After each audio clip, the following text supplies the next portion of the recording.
اور کئی لوگوں کے اپنے مشاہدات بھی ہیں جو موت کے وقت ان کے ساتھ جو منظر پیش آیا. میں اپنے ایک دوست کا واقعہ اکثر سناتا ہوں, ممکن ہے لوگ اس پہ بھی کلپ بنا کے حضرت مفتی تقی عثمانی صاحب کا مذاق اڑایا تو ہمارا بھی شروع کر دیں, لیکن ایسے واقعات ہوئے ہیں. اگر وہ قابل اعتماد ذرائع سے پہنچے ہیں تو اس کا انکار کرنا یہ ہٹ دھرمی ہے, ضد ہے.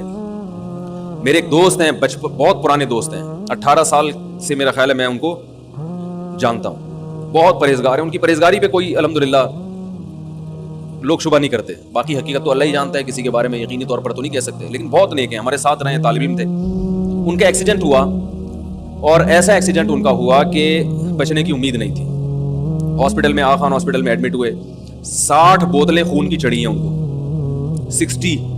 ڈاکٹروں نے جواب دے دیا تھا کہ یہ بچنے والے نہیں ہیں, اس لیے کہ انہوں نے ان بعد میں پتا چلا وہ کہہ رہے تھے ان پہ اتنا خرچہ آئے گا کہ آپ لوگ افورڈ نہیں کر سکتے اس کو. تو خیر وہ خرچہ ہوا اور 60 بوتلیں ان کے پہ خون کی چڑھی ہیں. خرچہ اسی سے لیا کہ جنہوں نے ایکسیڈنٹ کیا تھا نا, وہ ایکسیڈنٹ بھی کیسے ہوا تھا, تو وہ ان کے 60 بوتلیں چڑھی خون کی, تو بالکل مرنے لگے تھے. تو انہوں نے مجھے اپنا واقعہ خود سنایا. کہتے ہیں کہ میرے ساتھ یہ منظر ہوا کہ جب مجھے ہاسپٹل میں لایا گیا تو بالکل بلڈ نکل چکا تھا. بعض لوگ تو یہ سمجھ رہے تھے ایکسپائر ہو چکے ہیں, جان نکل گئی ہیں. اب خود سوچو 60 بوتلیں جس کو چڑھی ہوں گی کیا بچا ہوگا خون. تو کہتے ہیں میں نے یہ دیکھا کہ میں لیٹا ہوا ہوں اور میرے ارد گرد میرے رشتے دار کھڑے ہوئے, وہ کھڑے ہوئے تھے حقیقت میں بھی, ان کے والدہ بھائی وغیرہ. کہتے ہیں میں نے یہ منظر اپنی آنکھوں سے دیکھا کہ چھت کھلی ہے اور ایک سفید لباس میں ایک بہت خوبصورت فرشتہ آیا ہے انسانی شکل میں. تو میں اپنے رشتے داروں سے چیخ چیخ کے کہہ رہا ہوں کہ یہ میرے نلکیاں نکال دو, میری موت کا وقت آ چکا ہے. میں چیخ رہا ہوں لیکن میری آواز وہ سن نہیں رہے. ایک کیفیت انسان کی ایسی ہوتی ہے کہ جب وہ نیند اور جاگتی حالت کے درمیان میں ہوتا ہے, بالکل بٹوین میں. مجھے پتا ہے اس موقع پہ بٹوین کا لفظ استعمال نہیں کرتے ہیں, اس پہ کلپ آ جائے گا, ان کو اتنی بھی انگلش نہیں آتی. یہ میں ویسے ہی تھوڑے سے چٹنی کباب کے طور پر ایسے لفظ استعمال کرتا ہوں. وہ مجھے لوگ کہہ رہے ہوتے ہیں نا, میں درمیان میں رکھ دو, کہتے ہیں یار کیا مطلب, کہتے ہیں بالکل بٹوین میں رکھ دو لے جا کے. ٹھیک ہے,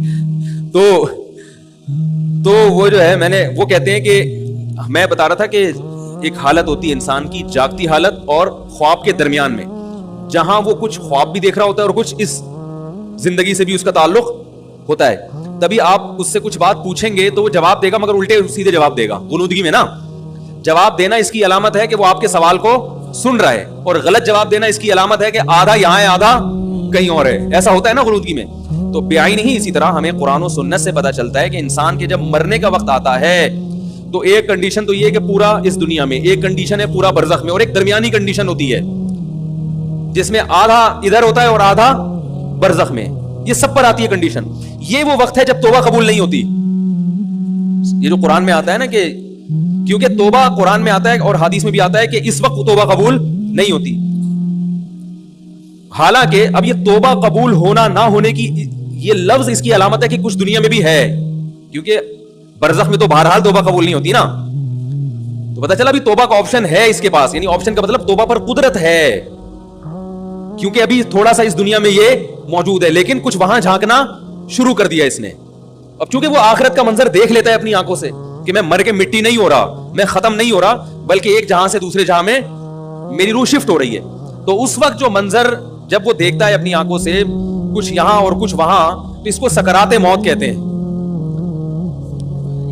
اس کو کیا کہتے ہیں؟ اس کو غرغرہ بھی کہتے ہیں. حدیث میں آتا ہے ان اللہ یقبل توبۃ عبدہ ما لم یغرغر, جب روح اٹکنے لگتی ہے نا اس وقت تک اللہ بندے کی توبہ قبول کرتے ہیں, اس وقت نہیں کرتے پھر, کیونکہ اب یہ ایمان غیب کا نہیں رہا, اب یہ دیکھ لیا انسان نے. اب وہ سارے اس کے دلائل جو ہے نا کہ میری عقل نہیں مانتی, مجھے اللہ نظر نہیں آتا, اور مجھے تو فرشتے نظر نہیں آتے, آج تک سائنسدانوں نے کوئی لیبارٹری میں فرشتہ دریافت کیوں نہیں کیا, یہ ساری اس کی بحثیں کیا ہو جاتی ہیں, یہاں ختم ہو جاتے ہیں, اللہ اس کو دکھا دیتے ہیں. تو وہ کہتے ہیں کہ میں نے دیکھا کہ اس کنڈیشن میں ہوں میں, اور میں نے دیکھا کہ چھت کھلی ہے, میں چیخ رہا ہوں کہ بھائی ہٹ جاؤ, میری موت کا وقت آ گیا, یہ نلکیاں نکال دو.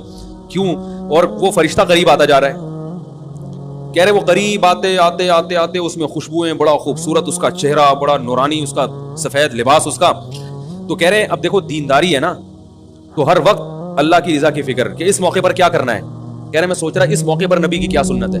تو فوراً خیال آیا نبی صلی اللہ علیہ وسلم نے آخری عمل جو کیا تھا وہ مسواک کا کیا تھا. دیکھو اسلام میں صفائی کی کیا ویلیو ہے یار, دنیا سے جانے سے پہلے دانت صاف کر کے جا رہے ہیں بھائی. میں صفائی کی بات کر رہا تھا. تو انہوں نے کہا کہ کہتے ہیں میں نے کہا کہ بھائی فوراً کیا چاہیے, مسواک, تاکہ فرشتے کے یہاں تک پہنچنے سے پہلے میں کیا کر لوں, نبی صلی اللہ علیہ وسلم کی یہ سنت زندہ کر لو، مسواک کر لو. تو وہ کہہ رہے میں چیخ رہا ہوں، کوئی مجھے مسواک نہیں دے رہا. وہ فرشتہ آیا آتے آتے کہہ رہے میں اس کی ناک میری ناک کے بالکل قریب پہنچ گئی، بالکل ابھی ٹچ ہونے والی تھی کہ اس نے ایسے نیگیٹو میں سر ہلانا شروع کر دیا. نہیں، ہوتے ہوتے ریورس ہو گیا، وہ چلا گیا. اور کہہ رہے میں ہوش میں آ گیا. یعنی ہوش کا مطلب میرے حواس مکمل کیا ہو گئے، بحال ہو گئے. تو اور یہ اور بھی بہت لوگوں کے ساتھ واقعات ہوئے ہیں.